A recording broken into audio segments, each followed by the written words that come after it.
Hello guys, ஒரு குயிக்கான one part recipe பார்த்துடலாமா?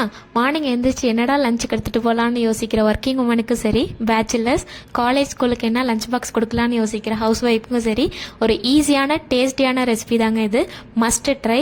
இதுக்கு ஃப்ரை பண்ணி சர்வ் பண்ணுற எந்த ஒரு சைட் டிஷ்ஷுமே அல்டிமேட்டாக இருக்கும். இதுக்கு குக்கரை நல்லா ஹீட் பண்ணிவிடுங்க. கொஞ்சமாக நெய் ஊற்றிட்டு ஒரு 2-3 டேபிள் ஸ்பூன் ஆயில் ஊற்றிக்குங்க. ஆயில் நல்லா ஹீட் ஆனதுக்கப்புறம் தேவையான ஹோல் ஸ்பைசஸ்லாம் ஆட் பண்ணிக்கலாம். நான் கொஞ்சம் டேஸ்ட்டுக்காக பெருஞ்சீரகம் சேர்த்துக்கிட்டேன்.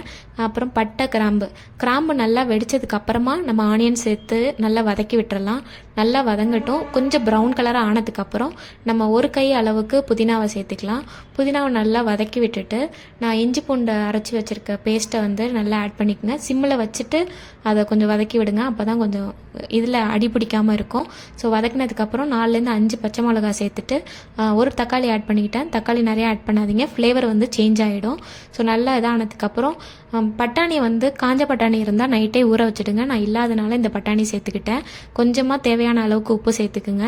நல்லா மிக்ஸ் ஆனதுக்கப்புறம் இதுக்கு 2 டம்ளர் அரிசி எடுத்துக்கிட்டேன். ஸோ 1 டம்ளர் ஃபுல்லாக கோகோனட் மில்க் ஊற்றிட்டு பேலன்ஸ் இருக்க 3 டம்ளருமே நார்மல் வாட்டர் ஊற்றிக்கிட்டேங்க. இதுக்கு கொஞ்சமாக கொத்தமல்லி தழை போட்டுட்டு ஒரு மூடி போட்டு நல்லா கொதிக்க விடுங்க. கொதித்து வந்ததுக்கப்புறமா இதுக்கு தேவையான அளவு உரப்பு உப்பெல்லாம் பார்த்துக்குங்க. ரைஸ்க்கு கொஞ்சம் ஈக்குவலாக இருக்கும். கொஞ்சம் கறிக்கிற மாதிரியே போடுங்க. கொஞ்சமாக ரைஸ் அப்புறம் கொதித்து வந்ததுக்கப்புறம் ரைஸை போட்டுட்டு நல்லா கொதிச்சதுக்கப்புறம் கரம் மசாலா சேர்த்து குக்கரை கொஞ்சம் நேரம் விசில் விட்டுடுங்க. இது விசில் வராதனால நான் ஹாஃப்லே எடுத்து கொஞ்சம் தம் போட்டுருவேங்க. ஸோ நல்லா கலரி விட்டுட்டு இதுக்கு நான் ஒரு 10 மினிட்ஸ் தம் போட்டு எடுத்துருவேன்.